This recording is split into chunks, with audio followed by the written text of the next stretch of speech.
नमस्कार, सुबह के 9 बजने वाले हैं। जी न्यूज पर आप सभी का स्वागत है। आपके साथ मैं हूं पूर्णिमा मिश्रा और इस वक्त समय हो चुका है खबरें रफ्तार से देखने का, यानी कि न्यूज 20 का वक्त। खबरों में हम आपको बताएंगे कि भारत ने पाकिस्तान को ईंट का जवाब पत्थर से देने का फैसला कर लिया।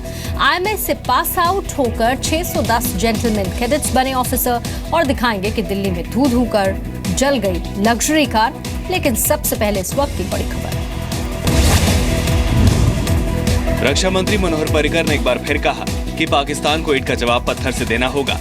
उन्होंने कहा कि पाकिस्तान हमेशा भारत को नुकसान पहुंचाने की कोशिश करता है और उसकी यही सोच है कि भारत को ज्यादा से ज्यादा नुकसान पहुंचाया जाए, लेकिन भारत उसकी हरकतों से घबराने वाला नहीं है। पर्रिकर ने कहा कि भारत पाकिस्तान के हर हमले का मुंहतोड़ जवाब देगा।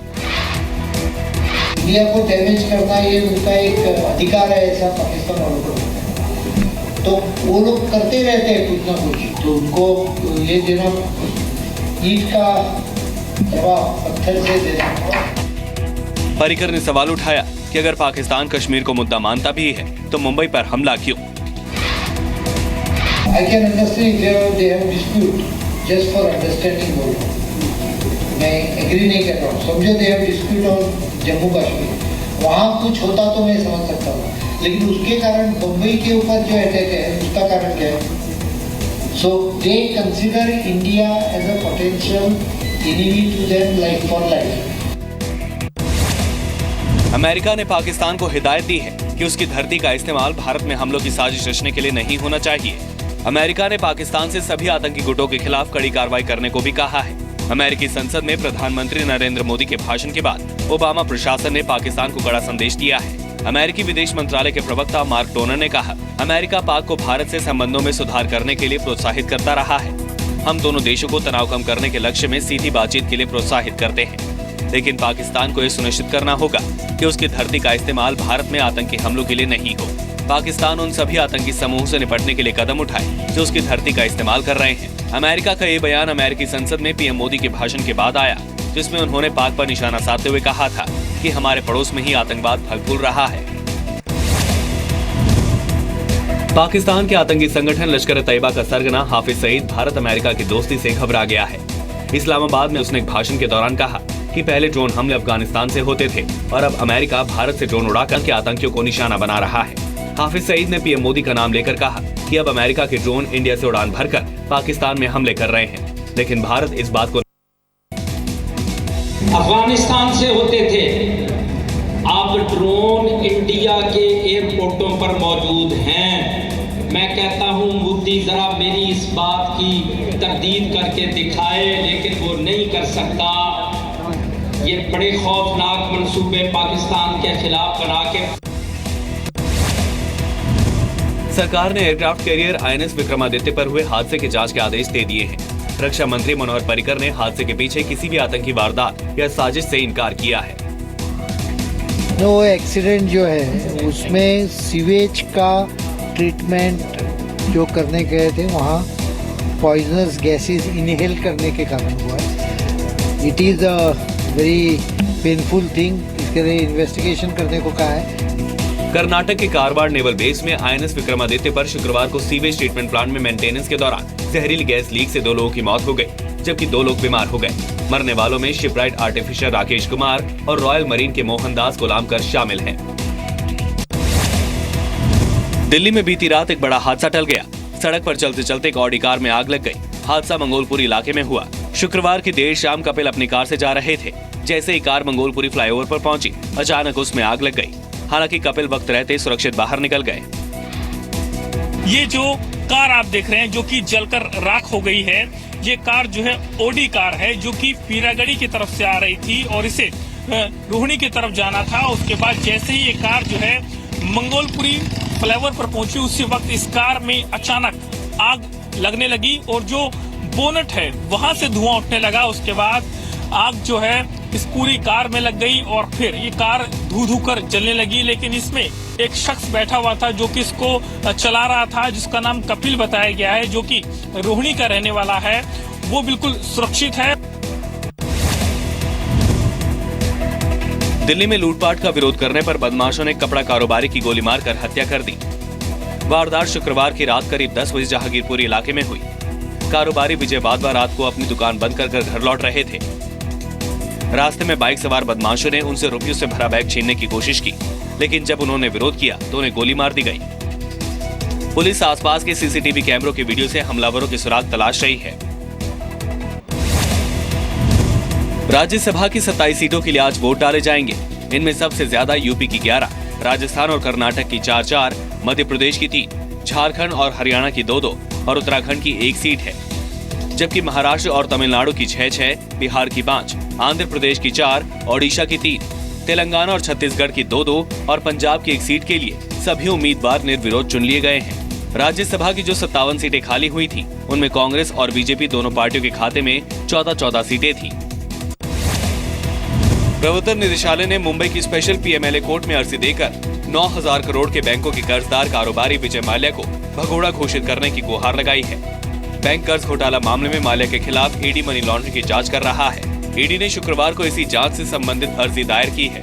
अधिकारियों ने बताया कि ईडी ने स्पेशल पीएमएलए कोर्ट से सीआरपीसी की धारा 82 के तहत विजय माल्या को भगोड़ा घोषित करने का आग्रह किया है। मनी लॉन्ड्रिंग रोकथाम अधिनियम के तहत गैर जमानती वारंट सहित माल्या के खिलाफ कई गिरफ्तारी वारंट लंबित हैं।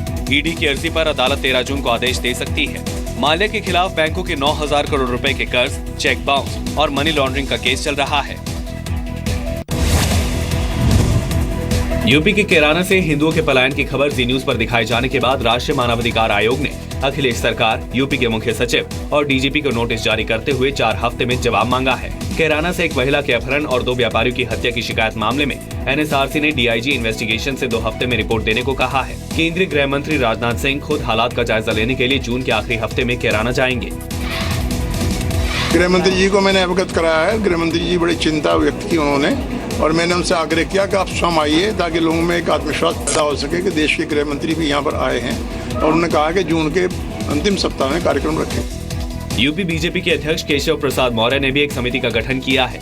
इस समिति 15 जून को कैराना और उसके आसपास के गांव में हिंदुओं के पलायन की जांच करेगी, लेकिन यूपी सरकार को अब तक कैराना से हिंदुओं के पलायन की जानकारी ही नहीं है। जी न्यूज के कार्यक्रम ताल ठोक में बात समाजवादी पार्टी के प्रवक्ता नावेद सिद्दीकी ने कही। अब ये सच तो देखिए आपने दिखाया, अब आपके दिखाने के बाद ये जो रिपोर्ट हमें पर मिलेगी या हम जांच उसकी करेंगे कि ये क्या हो रहा है, ऐसा नहीं होना चाहिए। इस संवेदनशील मुद्दे पर कांग्रेस की संवेदनहीनता भी दिखी। कांग्रेस प्रवक्ता इस मुद्दे पर सवाल पूछे जाने पर हंसते रहे।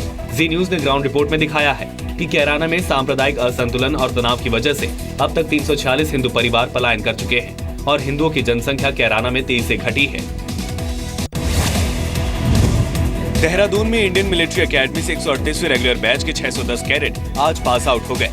6 महीने की कड़ी ट्रेनिंग के दौरान देश की आन बान और शान की रक्षा का मूल मंत्र सीख चुके जेंटलमैन कैडेट्स आज अपनी पासिंग आउट परेड का अंतिम पग पार कर आर्मी का हिस्सा बन गए। इन 610 कैडेट्स में 565 कैडेट भारत के हैं और 45 कैडेट मित्र देशों के हैं। पास आउट परेड में बतौर मुख्य अतिथि army commandant south western command के लेफ्टिनेंट जनरल शरद चंद ने सलामी ली। इस कोर्स में पास होने वाले जेंटलमैन कैडेट्स में 5 कैडेट्स का बेस्ट परफॉर्मेंस के लिए नाम शामिल किया गया।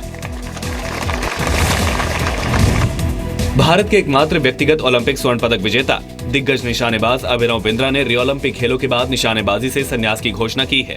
बिंद्रा ने ट्विटर पर लिखा, 20 वर्ष का मेरा खेल करियर 8 अगस्त को खत्म होगा।